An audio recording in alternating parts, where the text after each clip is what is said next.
Stay tuned for Super Trax, America's ultimate mudded monster truck challenge.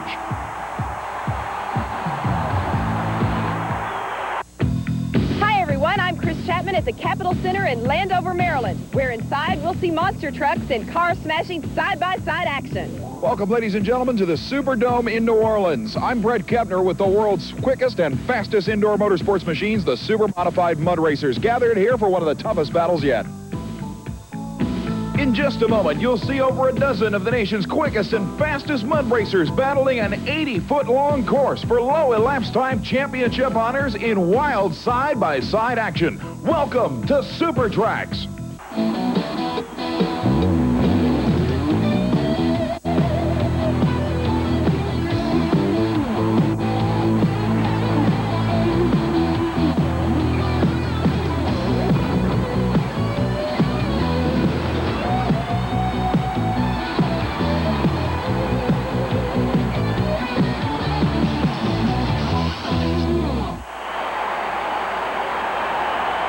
Welcome, ladies and gentlemen, to the Capitol Center in Landover, Maryland, as we get ready for qualifying in the U.S. Hobbit Association's Camel Mud Racing and Monster Truck Championship Tour, with monster truck action leading the way.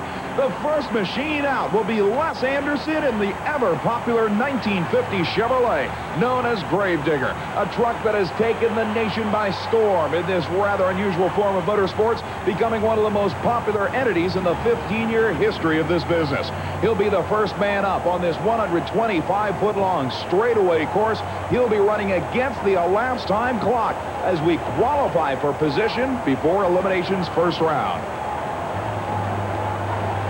Backing into the starting line area, the rear-engine supercharged Chevrolet, obviously one of the crowd favorites, lines up and gets ready to set the pace in this qualifying field.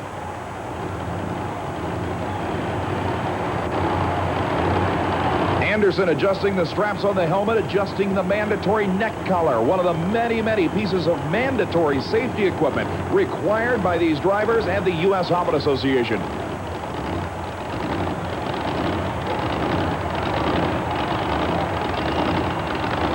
Now inching forward up to the starting line proper. The flagmen ready on the starting line.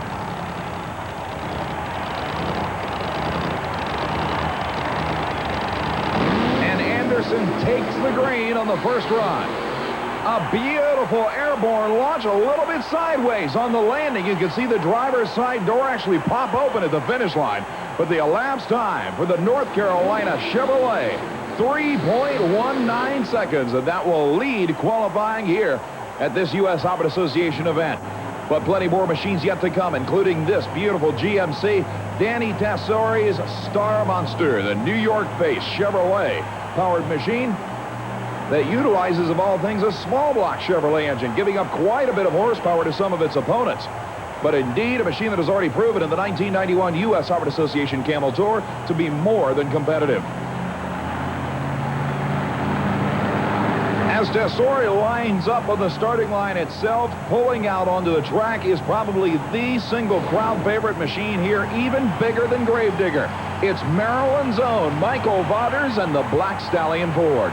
Vaughters, in his third full year of U.S. Hobbit Association monster truck competition, utilizes an entirely home-built configuration in this Ford F-350, the supercharged, fuel-injected Ford wedge motor, an entirely home-built chassis setup, and an immaculate piece of equipment make this one impressive operation.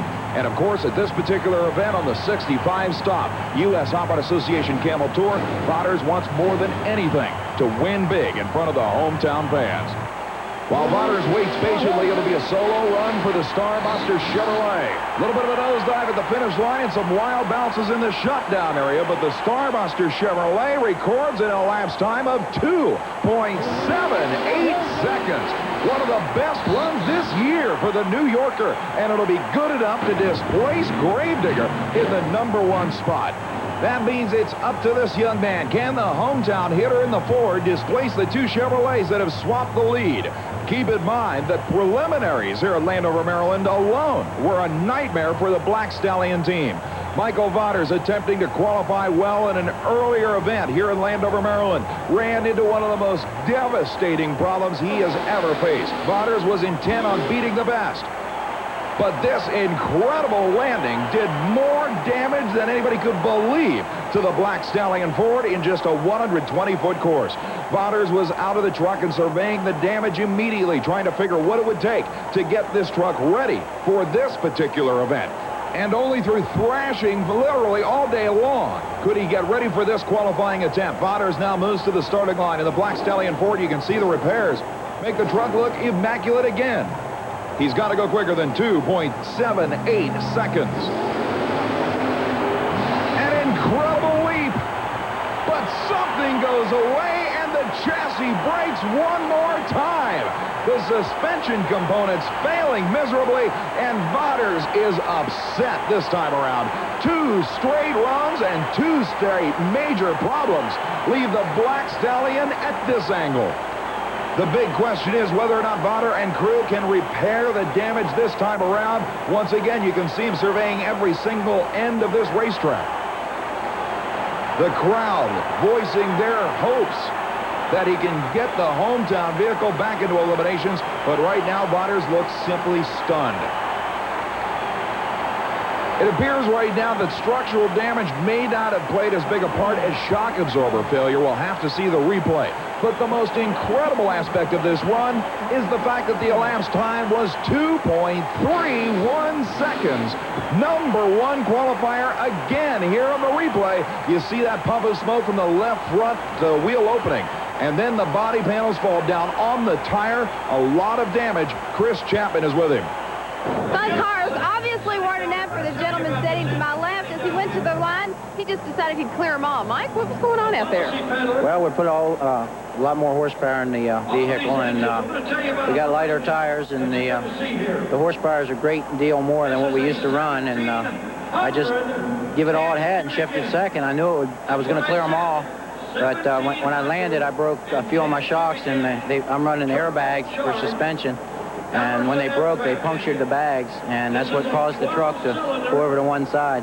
I told him before we left home, I said, I know something's going to happen. You're not used to the horsepower. You're not used to the new tires. Something's really going to happen. Is your adrenaline pumping right now? Yes, it is, and my heart's going 1,000 miles an hour. Is that pretty scary? It wasn't really scary. I just wanted to know what I did to the truck. Hopefully Mike will be able to get it fixed. I don't know. The last time he was here, he blew a motor up and had it changed. But then for the next show, and hopefully he can do something to get this fixed. Black Stallion, is it going to be back anytime soon?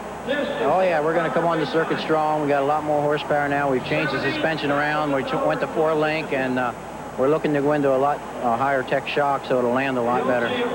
Mike, good luck. Thank you. Well, as we continue qualifying, the mark to beat is now 2.31 seconds by Michael Vaughters. And here's Anthony Ford here in one of the most popular monsters you'll ever see on the U.S. Hobbit Association Trail. How about a 1968 Ford Mustang fastback monster truck? One of the few full factory-bodied door slammers in the sport. 4 tiers supercharged Ford-powered machine takes it through the elapsed time, 3.47 seconds. That'll be good for the #4 spot.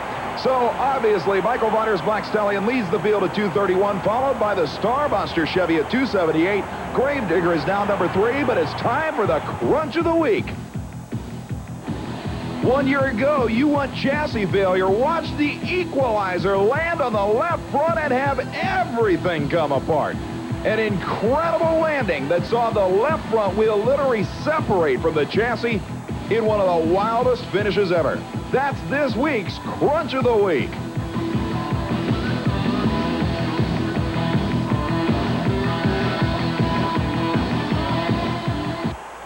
Trax will be right back with more extreme motorsports action. Don't go away.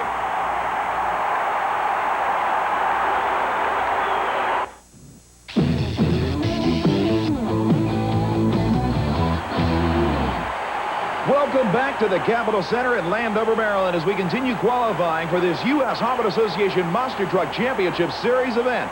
We've already seen the Gravedigger knocked down to #3, but coming up, the Wrecker Chevrolet.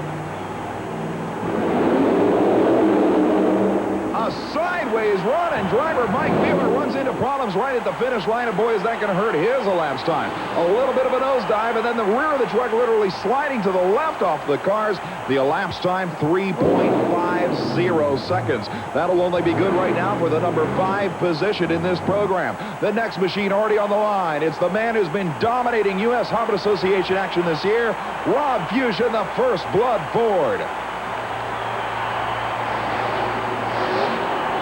Picture-perfect run with a violent landing, to be sure. The First Blood machine, 2.81 seconds. Number 3 qualifier for Rob Fuchsia's Illinois Fomoco product. And that will place him, as I said, number 3 behind hometown hero Michael Waters in the Black Stallion Ford and the Starmaster Chevrolet. Gravedigger now knocked way down in the field. The question right now is whether or not the Black Stallion Ford can return. Stay with us, because we've also got super modified mud racing coming up.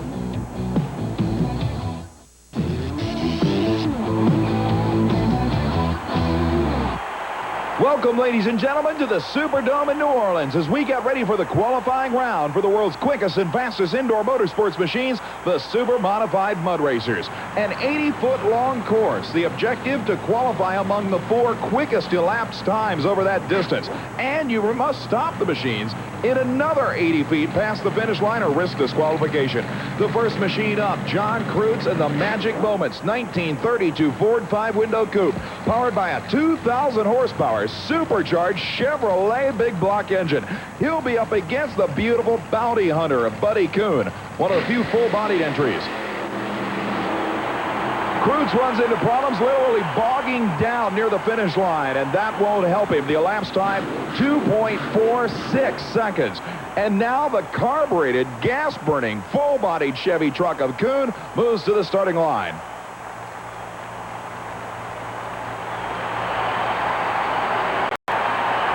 Waiting for the green light countdown, Kuhn readies himself and plows through the mud effortlessly.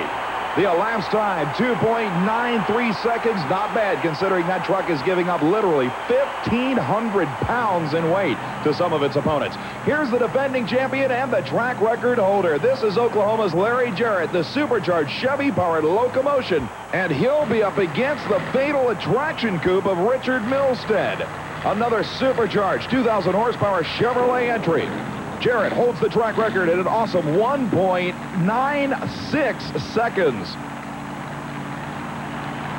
Both machines lining up, staging together. But Jarrett gets a huge hole shot on the brakes to stop. He puts the machine sideways. Jarrett, 2.03 seconds. Exceptional run, while Milstead puts down an equally strong run of 2.13 seconds. Mike Pasina, one of Louisiana's own, with the lowrider Ford-powered 1920 3.4T Roadster called the Stud, moves it up against the beautiful new entry of Keith Metcalf called Mobad. Another 5-window early model Ford coupe, this one again with Chevrolet motivation. Metcalf, in his first event with this brand new vehicle, stages up ever so cautiously.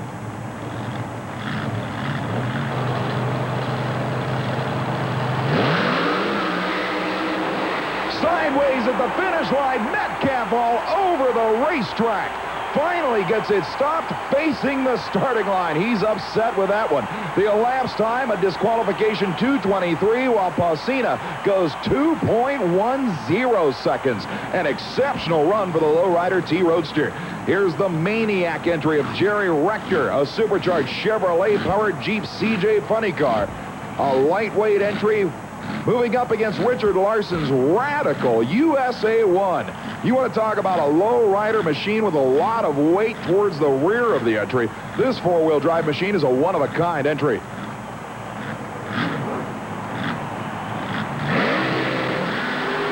Larson runs into problems, and Rector puts it sideways, trying to stop the maniac. Larson, nothing but problems in the USA 1 machine. Rector unloads a beautiful 2.83. That'll qualify for the time being, but a 4.09 second run won't help the USA 1 team. How about the bad to the bone 1923 Ford T taking on Bobby Kuhn's Delirious? Kuhn's utilizing Chevrolet power in his Jeep-bodied machine. In the other lane, a supercharged, fuel-injected Keith Black aluminum Chrysler Hemi in the bad-to-the-bone Roadster. A great side-by-side battle sideways again, and nearly a collision in the shutdown area. Kuhn barely survives that one as the bad-to-the-bone machine gets big time out of shape. 2.45 seconds in the far lane. Kuhn a tremendous 2.26-second run. And the drivers end up staring at each other at the top end. As action continues here at the Super Modified Mud Racing ranks at the Superdome in New Orleans, here's the way qualifying stacks up. It's defending champion Larry Jarrett at 2.03 seconds, followed by Mike Pausina's 2.10. Then the 2.13 by Rich Milstead, and on the 4-car bump spot right now, Bobby Kuhn at 2.26. That brings us to this week's Power Drive.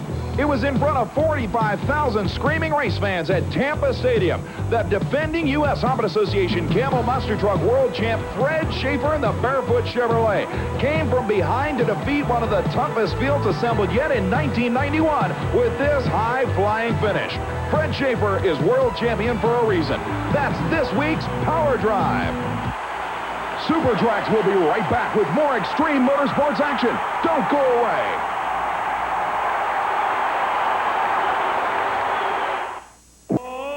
How long will the flavor of carefree sugarless bubble gum last?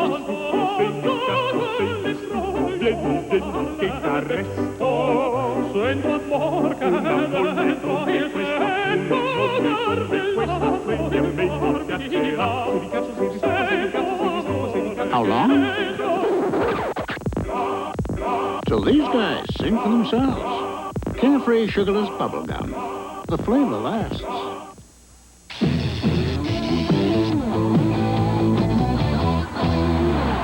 Welcome back, ladies and gentlemen, to the Superdome in New Orleans. A packed house of some 40,000 screaming race fans awaits the continuation of the qualifying round here in Super Modified Mud Racing competition. The first man up, Donnie Mars in the Hammer Time Chevrolet S10. He'll be up against the Terminator. Chuck Jacobs' radical supercharged lowrider Chevy pickup that appears to be one of the strongest and lightest out there. Notice the giant rear wing on the back of the machine in the far lane. The Hammer Time Chevrolet leaves the starting line. And a great side-by-side battle. The Hammer Time Chevy actually gets to the finish line first at 2.63 seconds, while the Terminator runs 2.70 seconds. Only 0.07 of a second between them at the finish line, but neither one will qualify. Remember, you've got to go quicker than 2.26 seconds to make the program right now. And here's James Tollison, one of the old-timers in the far lane with the Sandpacker, against the incredible Joker's Wild of Ken Slider in the near lane. Tollison, a great run. Slider breaks right off the starting line. The elapsed time for Tollison, 2.25 seconds. He makes the program on the bump.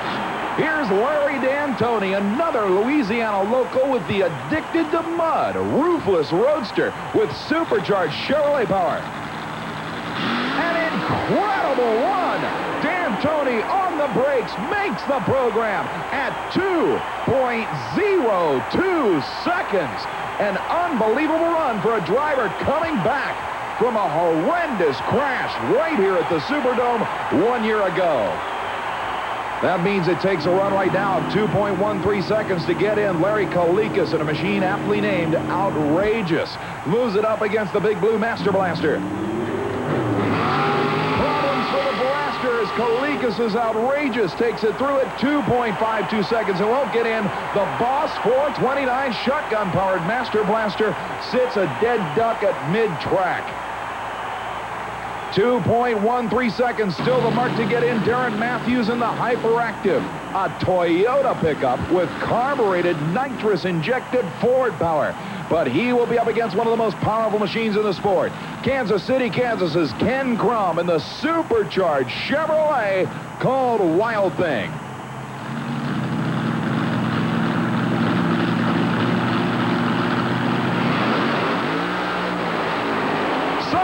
In the shutdown area, Ken Crum unloads an incredible ride. Matthews in the far lane had his problems with the hyperactive at 309. But this run sideways in the shutdown area, 1.98 seconds. Ken, you have got to be thrilled with that kind of run. To pull out a 1-second effort, the second one ever here, this late in the game is incredible. Yeah, it is. I'm really surprised. You knew when you came up that the starting line was extremely slippery. Did you do anything different to try and get this thing down that quick? Well, we let the tire pressure down some, but we don't have the bead locks a lot of guys have, so we couldn't get down too low. Seemed to work out. Still incredible run. The second quickest pass ever at this place, Guy. We'll see you in the shootout. So Ken Crum makes the program with the quickest run of the event, 1.98 seconds, only 200ths off the track record. A 2:02 for returning champ Larry D'Antoni. Larry Jarrett, the defending champ, is third, and a 2:10 puts Mike Pausina fourth. But coming up, we not only have the Camel Mud Racing Shootout, we have the return of monster truck competition from Landover, Maryland, all coming up. Stay with us.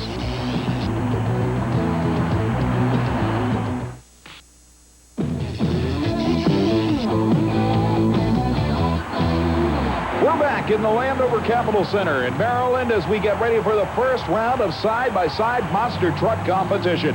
We saw some rather unusual antics in qualifying, but the big question remains as to whether or not our #1 qualifier, Michael Viders in the Black Stallion Ford, will be able to return for this first round of eliminations after suffering an incredible mishap in qualifying that found an awful lot of broken parts on the Black Ford.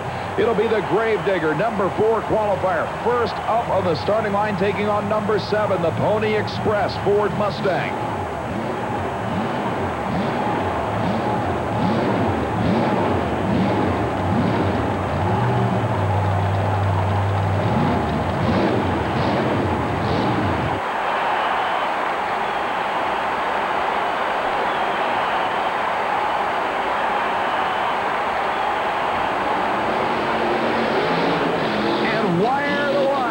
The 50 Chevrolet, known as the Gravedigger, annihilating the Pony Express Ford. It was never even a battle. In fact, on the replay, you can see that Les Anderson actually got the whole shot off the starting line. The Ford product was never in contention in the first matchup of the round. The crowd loves it as the green Chevrolet advances to round #2. But here's Anthony Tesori's Star Monster Chevrolet, the small block machine that proves so quick in qualifying, #2 in the field, taking on Norm Gogan's Kid Stuff Chevrolet, a pair of showstoppers on the line. It looked like Gogan may have left the line right with the Star Monster, but Tesori bouncing all over the shutdown area gets the win. Sure enough, they left dead even, but look at the Star Monster bouncing all over the place. A little bit of smoke out from underneath the fenders, but the crowd loves it as another Chevrolet goes to round #2.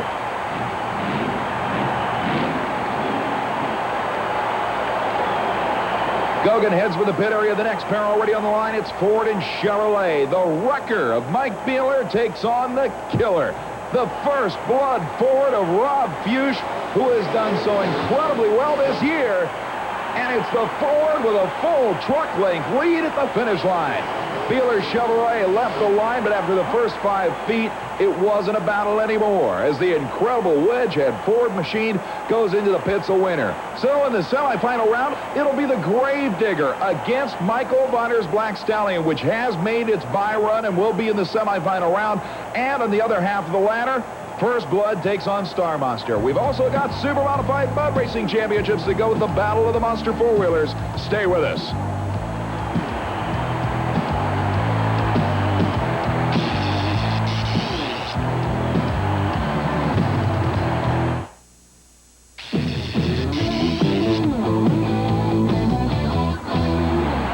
Welcome back to the Capitol Center in Landover, Maryland. Pulling out onto the floor of this arena is the young man who has gone through literal hell during this event.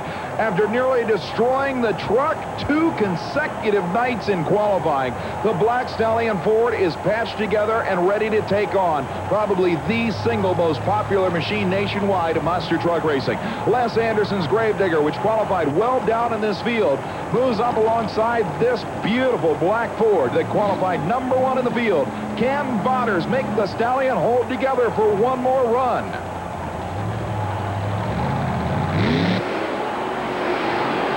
And The answer is a resounding no, as something goes away and the Black Stallion almost immediately off the starting line, and Les Anderson and the Gravedigger advances to the final round. Randy Spraggins of the U.S. Harvard Association tells the happy winner that he'll be in the championship dash. A wild landing as always for the Gravedigger. A lot of disappointment for Michael Viders of the Black Stallion. Meanwhile, the battle to see who races Gravedigger for the championship is pulling the line. Dan Tesori's Star Monster moves it up against the incredible First Blood Ford. Rob Fuchsia's done amazing things with the big red Ford in the far lane this year, but you got to admit, the Eastern-based Chevrolet in the near lane has been more than impressive, not only at this event, but throughout the young season. An incredibly close battle, but the First Blood Ford takes the win by a matter of 5 feet or less at the finish line. Take a look at the replay. Right at the finish line, it is literally no more than 5 feet between the two at the finish line, setting up a Ford versus Chevrolet championship dash between two of the toughest trucks of the 1991 U.S. Harvard Association championship season. And what a season it's been. A week ago at the Nassau Coliseum in Uniondale, New York, the U.S. Harvard Association Camel fans were treated to some of the closest racing we've ever seen with monster trucks. And as we recap the action, we talked to low qualifier Gary Porter and the Carolina Crusher. We'll have lane choice throughout the evening as long as you keep winning. Is that going to be a factor as it has been at this building in the past?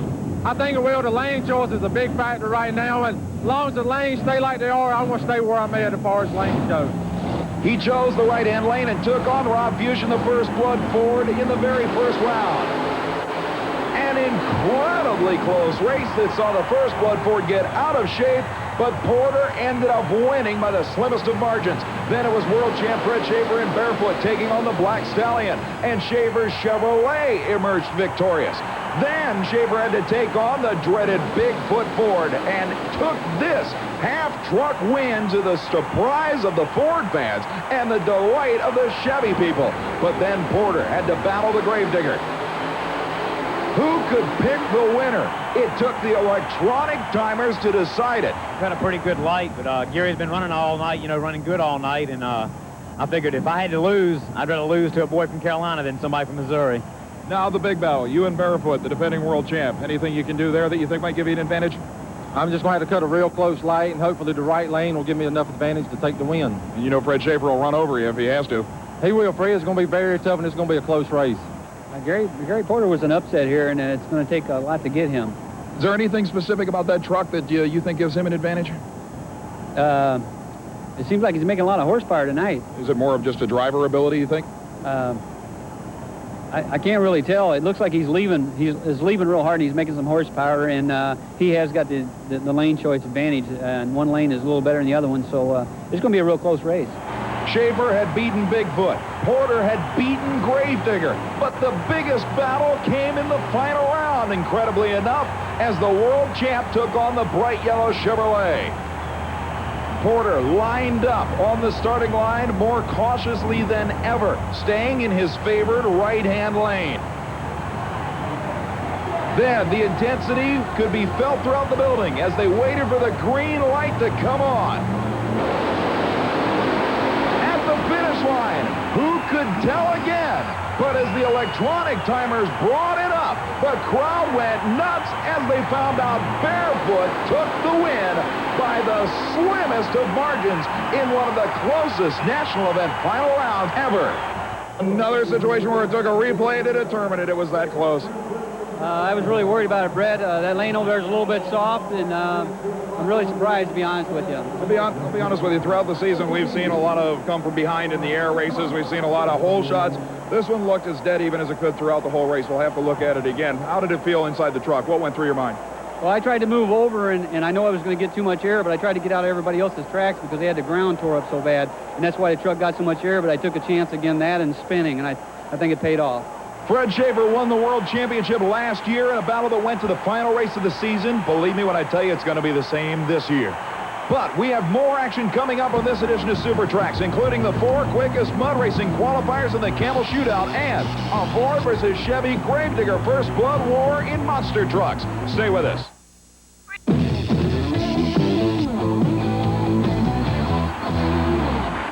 We're back at the Superdome in Louisiana with the 4 quickest camel mud racers ready to do battle for the championship, including a young man who 1 year ago at this event went through the worst of times. Larry D'Antoni debuted the Addicted to Mud machine with this incredible crash, but now 1 year later is back in the camel shootout with a chance at the championship. He'll be up first in this 4-car shootout in the near lane against defending champ and track record holder Larry Jarrett in the Oklahoma-based Locomotion entry. The big white machine and the roofless red coupe utilizing nearly identical supercharged 2,000 horsepower Chevrolet engines. The 4 quickest drivers from qualifying now battle it out with the quickest elapsed time between these machines winning the overall title.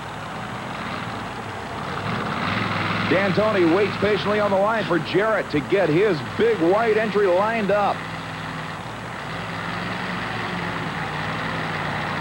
Jarrett is no fool. A pair of back-to-back 1-second runs last year ended up in a victory and a 196 track mark. In this particular event, D'Antoni qualified at 2.02 seconds. Jarrett made the field at 2.03.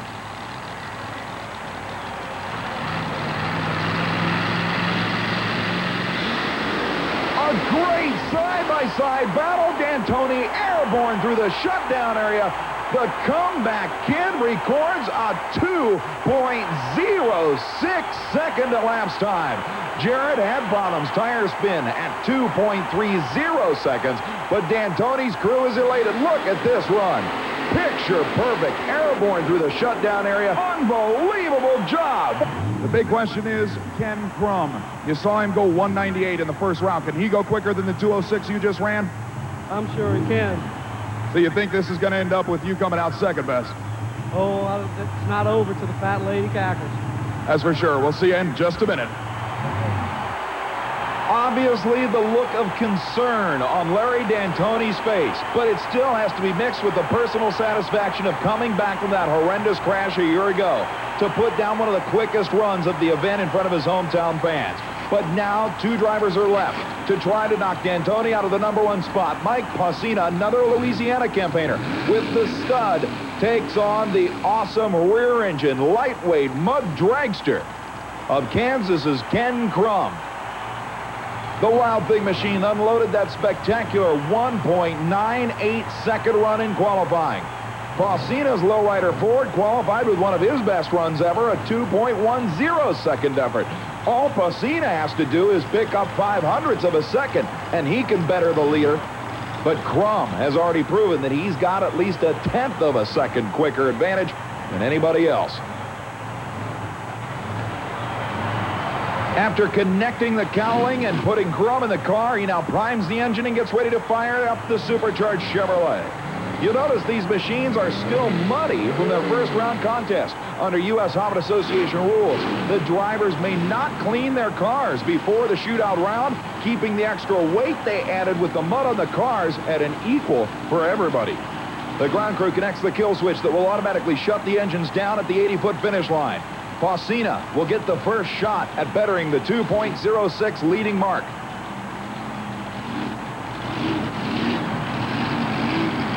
Ken Crum lines up in the other lane, but he'll be getting a solo shot. Pausina will be sent alone.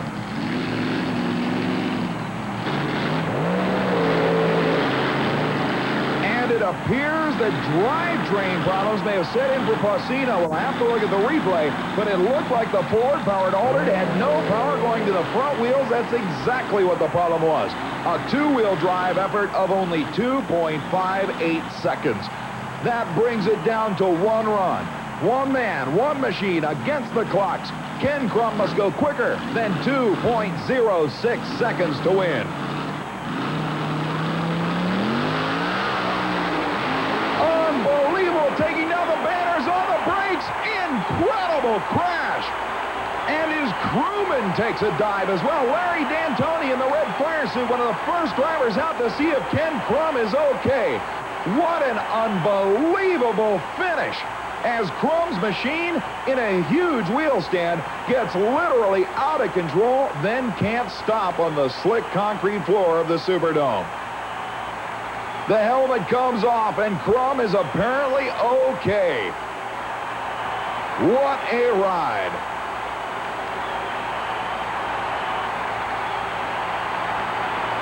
His crew helps him out of the cockpit.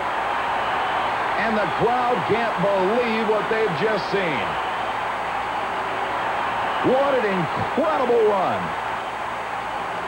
On the replay, carrying the right front wheel, then getting sideways, taking down the banners, and a sideways hit on a 4-ton military vehicle.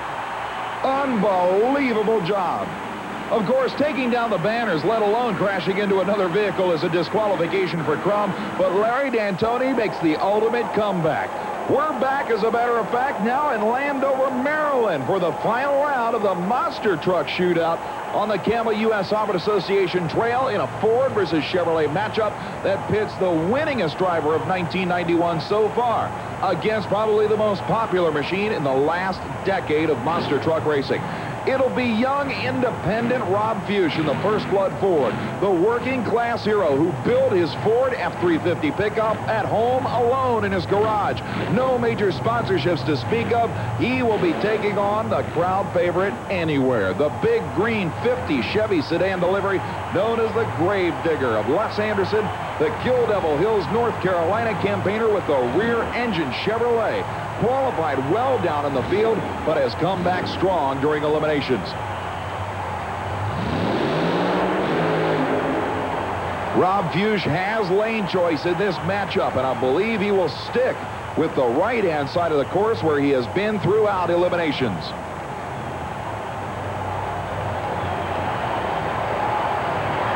The Gravedigger Chevrolet, now in its 6th year of monster truck competition, its first full season of U.S. Harvard Association Camel action, has been this 1991 championship tour. Both racers involved in the Camel World Championship battle, where a $150,000 World Championship points purse awaits the winning competitors at the end of the season. Both drivers taking their time lining up. You can see Les Anderson checking the traction available in the left-hand lane. He's had some wild runs so far during this event. Even in qualifying, he was busy popping the driver's side door open. But Rob Fuchs has been the picture of consistency. Qualifying in the field number 3 at 2.81 seconds. The Gravedigger Chevy was about 0.3 of a second slower than that in the number 4 spot. The championship dash on the line. The whole shot goes to the Ford. And it's a walkover for Rob Fuchs. Not even close on the replay. Big-time problems for Les Anderson. It appeared there may not have been power going to the rear wheels of the Gravedigger, and Rob Fuchs picks up yet another U.S. Harvard Association National Championship title in the 1991 season. The young man in the Ford from Woodstock, Illinois, has been absolutely unbeatable in the 1991 season so far. A disappointed Anderson will head back to the pits, but if we know Rob Fuchs, he'll be propping this thing up on the crush cars and saluting the crowd as he does at every event. There we go. All 4 wheels off the ground. Fuchs shuts down the supercharged Ford power plant. Obviously elated with yet another title in his pocket. It's amazing how much this young man has accomplished on a limited budget. Certainly no major sponsorships, no heavy research and development budgets have helped him in any way, shape, or form. It's just been the classic combination of blood, sweat, and tears. This particular victory, as well as the others he has scored in 1991, certainly give him a legitimate chance at ending up as the 1991 U.S. Harvard Association World Champion. And look at the people he's got to get around to keep in contention for that title. The Bigfoot Ford, the Gravedigger Chevrolet, World Champ Fred Schaefer, and the Barefoot Chevrolet. Not to mention people like Gary Porter and several other trucks that are equally as strong on a week-in and week-out basis on a 65-stop national event championship tour. Les Anderson obviously disgusted with the parts breakage that kept him from winning this particular national event, but you can bet the Gravedigger will be back.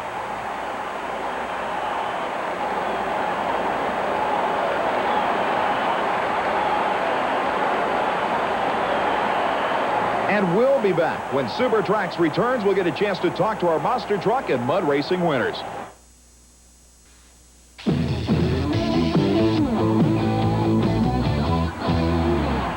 A dream race for a local driver. Larry D'Antoni pulls off this run to win at the Superdome. Well, buddy, you have come back from some serious problems today. Problems before the event even started. Right, we lit the injector hat before the event even started. We were lucky enough to get it off pretty well. It almost seemed like you were as surprised as anybody with the 202 in the first round. Is that what you were ready to come out and put down? Yeah, we was looking at least a 202 to get us to in Final Four. Jarrett's a tough contender. We were lucky to get squeaked by him, but I think it was more than luck. And this was more than luck. The fact that Ken Crum came out of this unscathed was incredible.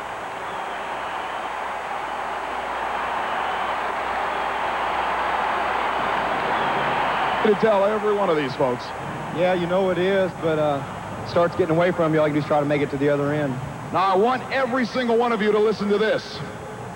Even though it was a disqualification, the elapsed time on the run was 1.86 seconds. The quickest run in the history of this track. The question is, why couldn't you stop? Well, the concrete's so slick out here and the tires get wet. You know, normally, as you can see, I came out and didn't get in the sand. Just came out of slick concrete. That's all we could do. Hold on. You did hold on. It was a wild ride. Congratulations on the numbers. I know you're disappointed about not getting the win. Larry D'Antoni wins his first ever national championship, but a great job. Okay, thanks a lot.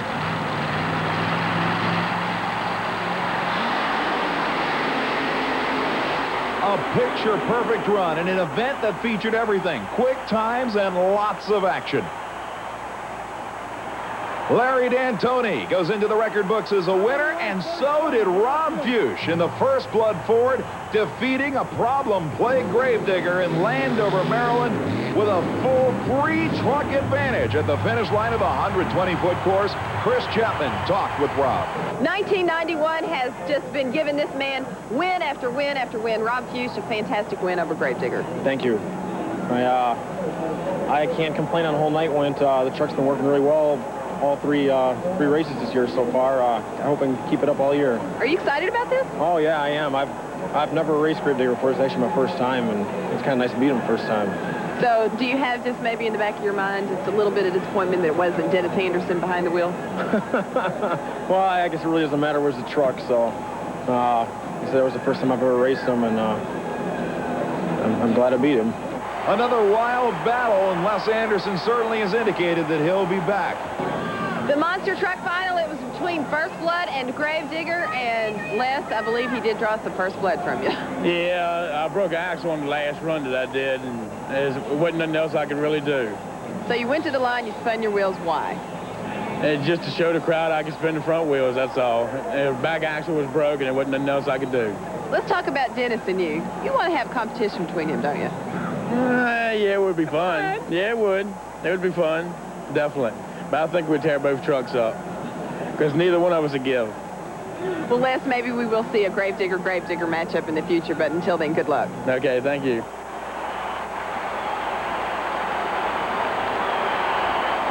With the winning truck, First Blood, at the Capitol Center in Landover, Maryland, I'm Chris Chapman. Good night and good trucking.